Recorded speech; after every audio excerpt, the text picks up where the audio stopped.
रघुवंशी को बताया जा रहा है। आपको बता दें कि 25 साल की सोनम की भोली भाली सूरत देखकर कोई यकीन नहीं कर सकता कि उसने अपने पति को पूरी तरह से खून से अपने हाथ रंगे हैं। इस सनसनीखेज हत्याकांड में उसने ऐसी शातिर चाल चली कि 3 राज्यों की पुलिस को 17 दिनों तक चकमा देती रही, लेकिन अब वो सलाखों के पीछे है। वहीं हिंदी खबर की टीम ने राजा रघुवंशी के घर पहुंचकर राजा रघुवंशी की मां उमा रघुवंशी से बातचीत की। आप भी सुनिए उन्होंने क्या कुछ कहा। हिंदी खबर की टीम राजा रघुवंशी के घर पर मौजूद है, जहां पर उनकी माता हमारे साथ बात करने के लिए मौजूद है। माता जी, कल बताइए, कल गोविंद आए थे आपसे माफ़ी मांगने के लिए, तो क्या कुछ कहा, क्या बात हुई? गोविंद ने यही बोला है कि मैं राजा के लिए दुखी हूँ। मम्मी, मैं आपसे माफ़ी मांगता हूँ, मेरे को राजा के लिए बहुत दुख हो रहा है बोले।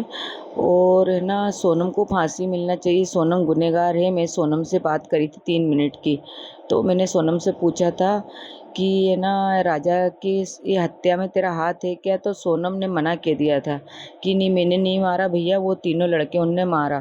फिर मैंने सोनम से बोला कि तू मान या मत मान, तूने ये काम करा है। तो बोले, फिर सोनम ने बोला, नीची मुंडी कर ली कि भैया मेरे से गलती हो गई करके। फिर वो भैया ने मुंह फेर लिया, बोले कि बस मेरे को नहीं मालूम अब तूने क्या करा है, अब मैं बताता बाहर जाके सब। लेकिन आंटी, जो कल गोविंद रघुवंशी ने कहा कि वो सोनम को सजा दिलाएंगे, फांसी दिलाएंगे, वकील लगाएंगे, क्या उनकी इन बातों पे आपको विश्वास है?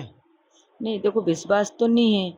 अपन को विश्वास अपन कैसे कर सकते हैं? अपने ऊपर इतना बड़ा विश्वासघात हुआ है, तो अपन उन लोगों पे विश्वास बिल्कुल नहीं कर सकते, किसी पे भी नहीं कर सकते, उनके घर के सदस्य पे। तो अपन उनके माता पिता सोनम के लगातार ये कह रहे थे कि सोनम को फंसाया जा रहा है, सीबीआई जांच होना चाहिए।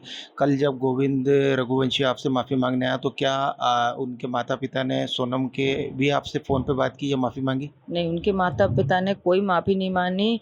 उनके माता पिता भी इसमें कसूरवार हैं, क्योंकि उनके माता पिता को माफ़ी मांगना था। जैसे गोविंद माफ़ी मांगने, तो उनको फ़ोन पे तो बात करना चाहिए कि तुम इतनी दुखी हो, मतलब हमारे वजह से हो, हमारी लड़की की गलती है, हम तुमसे माफ़ी मांगना चाहते, तो उनको एक बार ऐसा सवाल उठाना था।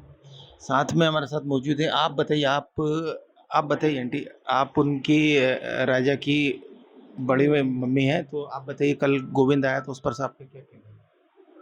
गोविंद आया तो बात तो ये पड़ती है कि गोविंद को माफ़ तो नहीं करना था। क्यों? कि इतना मतलब दिल अपना बेटा गया है और उसको की बहन ने बुरी तरह मारा है, तो सब मिल के। और ऐसा हो नहीं सकता कि उनके परिवार में किसी को मालूम नहीं है। गोविंद चलो ढूंढ रहा था, विपिन के साथ में था, इतने दिन सोलंग में रिहा, सब कुछ हुआ। फिर इसके बाद में वो यहाँ आया, तो वो यहाँ आया, यहाँ पे भी पुलिस उससे भी पूछताछ करती, यहाँ की मीडिया करती, कुछ भी करती। हो सकता गोविंद का हाथ नहीं हो, कुछ भी थोड़ा बहुत मालूम हो, गोविंद को इतना नहीं मालूम हो, पर है तो सारी माफ़ करने लायक तो नहीं है गोविंद भी, क्योंकि गोविंद के परिवार वाले को सबको मालूम होगा। ऐसा हो नहीं सकता कि कुछ मालूम नहीं, अपनी बहन ने इतना बड़ा कांड करा है ये, और हमारे बेटे का क्या कसूर था बताओ। तो ये राजा रघुवंशी के परिवार, उनकी बड़ी माँ, उनकी माता का ये कहना है कि गोविंद की बातों पर विश्वास करना बहुत ही मुश्किल है, क्योंकि उन्होंने अपना बेटा खोया है। हिंदी खबर के लिए इंदौर से तबरेज़ खान की रिपोर्ट।